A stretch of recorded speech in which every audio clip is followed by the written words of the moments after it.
Christian Moon, and I am a mom wellness advocate. And I just wanted to talk to you guys a little bit about my postpartum journey when I first became a mom. So pretty much, I was a young mom. I dealt with postpartum really badly with my first son. And I also wanted to just mention that even though I'm talking about my postpartum journey and my mental health journey when it comes to being a mom, this relates to any mental health topic or wherever you are in life if you're dealing with mental health issues. Pretty much, I was very overwhelmed, I was stressed out, and there weren't a lot of resources like there are now. We still have a very long way to go, but there were not as many resources as we do have now. So I didn't know honestly what the heck was going on. So I'm bringing this beautiful baby home. This is a time when I should be super excited, but instead I'm crying, I'm emotional, I'm grumpy. There were even physical things that were happening to me, such as I would deal with stress hives where they would itch super bad, and I'm thinking maybe I'm allergic to something, or it's something that I ate, and come to find out it was actually due to stress. I dealt with hair loss. I'm thinking, oh, it's postpartum shedding, and I was well far beyond that. It was actually due to me not taking the time to properly comb my hair because I just don't know exactly what's going on with myself, but I don't feel like me.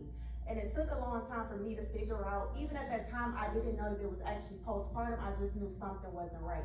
And what I ended up doing was just investing a lot of time into myself, even though I didn't understand what was going on, just trying to prioritize myself and do things that would help me to feel better. And so these things are things that, like I said, regardless of whatever you're going through, you can use these same strategies. And the things that helped me were basically being able to put myself first. A lot of times when we have children, or even just in general, we put a lot of people before ourselves, and we can't pour from an empty cup. And a lot of times we tend to put this old superhero role on, and we want to put on a facade that we're okay. And I'm just here to tell you guys that it's okay not to be okay. Right. Even now, I'm a mom now of 3 children and a bonus son, and there's times when I still struggle because being a parent sometimes can be super overwhelming. Life can be super overwhelming.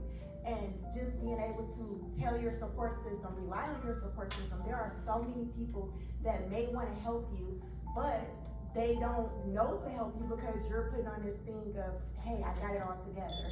And being able to rely on that support system, being able to say like, hey, you know what, today I'm not okay, and I do need your help, I do need your assistance.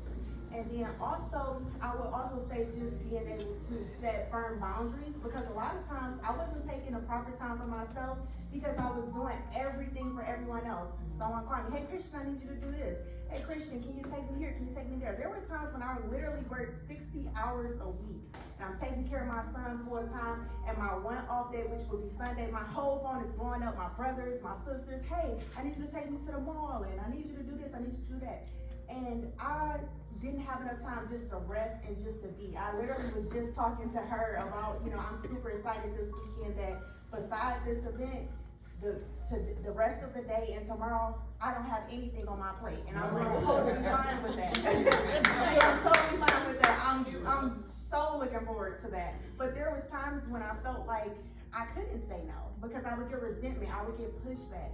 And just being able to be firm in your boundaries and say, you know what, I love you, I care about you, but today I can't do it, And if you get pushback and someone is, upset about that, that's their problem. That's not my problem any longer, because those same people, when you're going through these type of things, they can't help you. And just being able to find resources that are available to you. There are a lot of resources that are available, but we just really don't know about it because we're not talking to people about it. So sometimes you may say, you know what, this is something I'm struggling with, and that person may have a solution for you, a resource for you, free counseling, not being ashamed, breaking that whole stigma. And like I said, just setting those boundaries and just really taking the time to really love on yourself. We all were put here for a reason. And sometimes, when life happens, we lose people, we go through things. Sometimes it's very hard to see that. But just making sure that we're taking that time to always remember God put us here for a reason, and He's not going to leave us. So that's just what I wanted to share with you guys. And I just hope, I know everybody goes through things. There's so many things that we go through in life, but just being able to understand that this is just a time frame and there are things and tools that we can use to do something about it. So.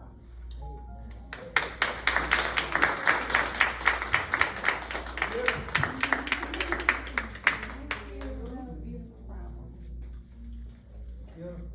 give it up to Miss Christian.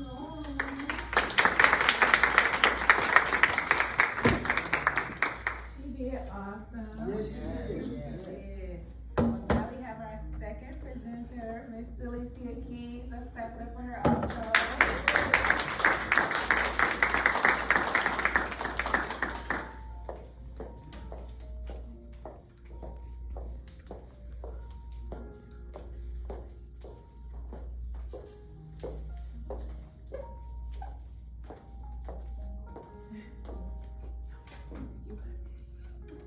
Y'all hear her telling me my words, I be telling her. Okay. All right, I'm Felicia Keys, and I never really knew what postpartum was. I had my first child at 16, she's here. My mom didn't know what it was, so she couldn't tell me what it was. I eventually had my second baby. My second daughter, I was going through depression with her. She's not here, but she is. I was molested, I was raped when I had her. So, not believing in abortions or anything, I had her. Shortly after, well, when I found out I was pregnant with her, I tried to commit suicide. Because I didn't know who to go to, who to talk to. This guy would literally show up at my job. It was like, I can't go home, you know where I live. It was just really rough. So,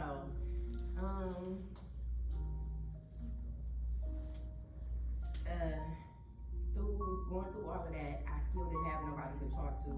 I still had to face this guy, like, on a regular. I eventually went to get admitted into the hospital. When I went to get admitted into the hospital for depression, they told me that they would end up taking my children. I left. So that wasn't an option for me to get help. And I still suffer from depression.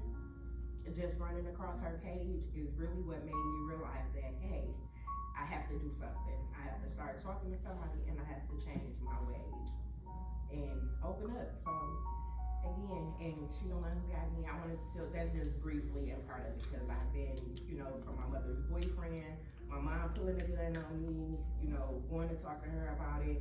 She stayed with the guy, then she eventually moved, but at that point, it was too late. The stuff was going on. So that's just briefly my story. And hey, I'm here, 7 kids, 7 grandkids.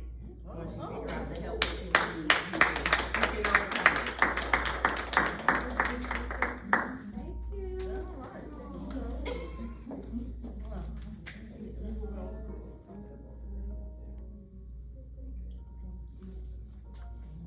Beautiful. Let's give it up for that.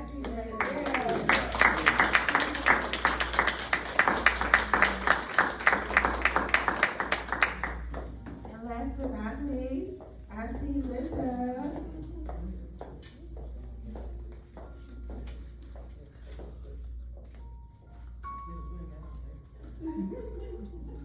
She said, I'll have all day.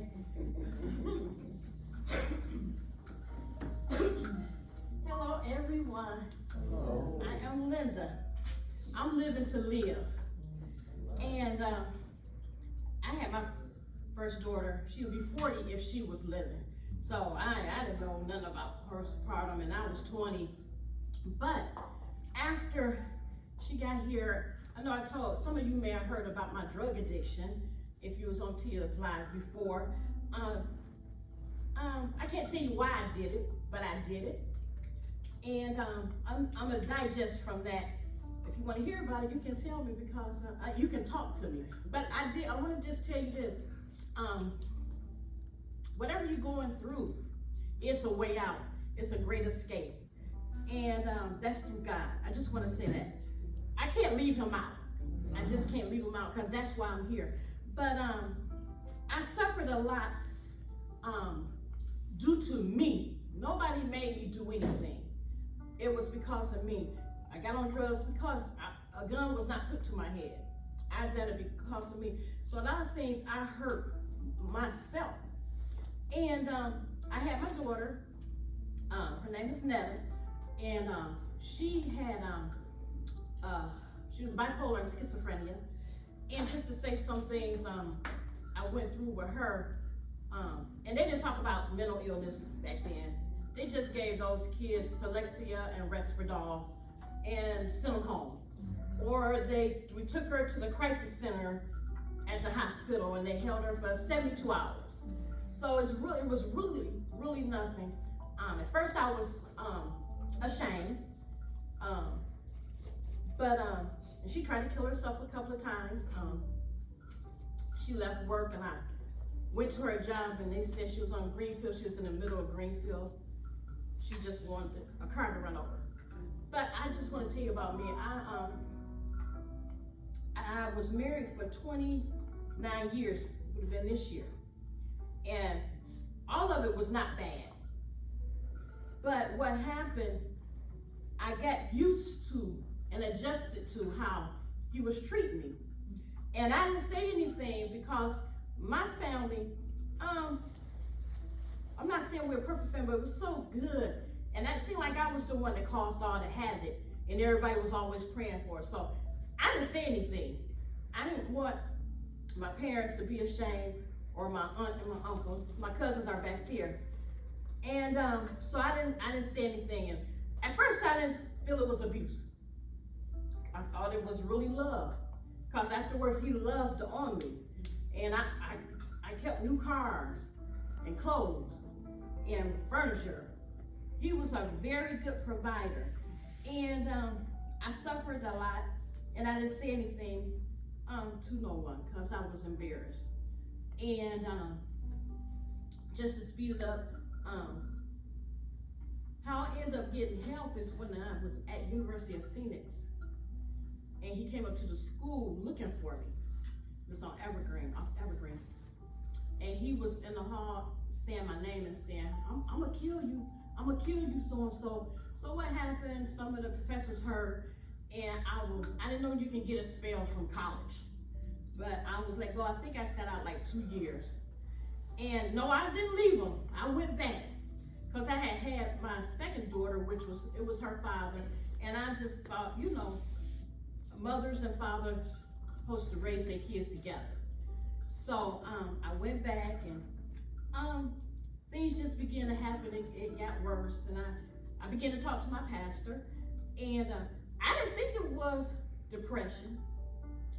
But a lot of my illnesses and stuff that I'm going through now is caused because some of the stuff I went through. I collapsed on Sunday at church. They asked me was okay. I said, and after I came to, I said, I'm okay. It was due to now, they say you have anxiety. You have high anxiety. I said, hey, well, I'm okay, but you can look good in the mirror, but your mind and your heart will be messed up. And I'm so glad Tia was telling me about, her mental health and mental illness, how it's real. And I just thank God for being here. She came to my graduation after probably 20 years. It took me to get a master's. After my mom being diagnosed with cancer, my daughter going through her mental illness, I got married. My husband that I took care of for 29 years that I was married, he ended up having dialysis for 18 years, having 3 strokes, and I stayed and I took care of him. He abused me, but I stayed and took care of him. My daughter being killed. 6 months later, my dad died. A month later, my sisters brought my mom to my house with dementia. And through it all, I was praying and I was pushing, I was praying. And I think I was praying more for other people. God help my husband, God touch my sister, touch my brother. Never like, Lord, it's me, I need you. And I'm just now getting to the point in my life, it's me, I need it. And that's why I say I'm living to live. And I like what you said, it's okay not to be okay. I don't have anything to be ashamed of. Because I'm living to live. And if I'm going to put it in a box, I'll never recover from whatever is going on. So I do thank you. It's beautiful. Y'all are an awesome group of people. The first time I met everybody. And I just want to leave this scripture with you. Yeah, everywhere I go, I'll leave a scripture, y'all. But I want to tell you, through going through all that with my husband, I went to church every Sunday. I taught Sunday school every Sunday. We had prayer and Bible band. I sang in the pastor choir. I kept going. I believe if I hadn't done these things and had given up on God, I don't believe I would be here right today. So yeah, I kept pushing and I kept praying. And I know someone was talking about me, but I kept pushing and I kept praying. In Jeremiah 29:11, for I know the plans and thoughts that I have for you, says the Lord. Plans for peace and well-being, and not for a disaster, to give you a future and hope. And I'm living to live.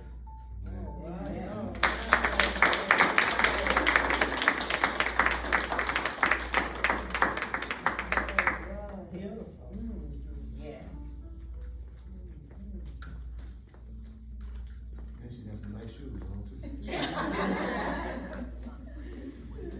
Well, I don't know what to say after that. That was Auntie Linda. You guys give her a hand clap for her.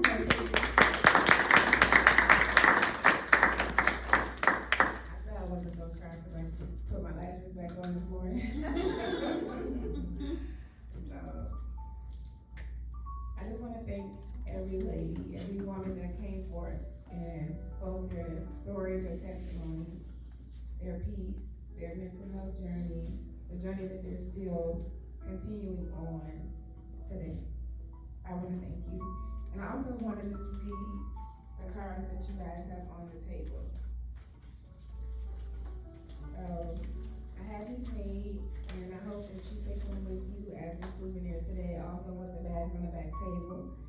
So it says, thank you all for supporting I Am A. Lewis's second annual Mental Health Advocacy Awareness event.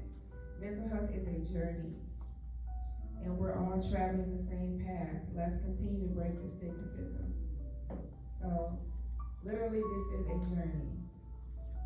Now, my struggle might be different from yours, and yours might not look like mine, but we're all traveling the same way.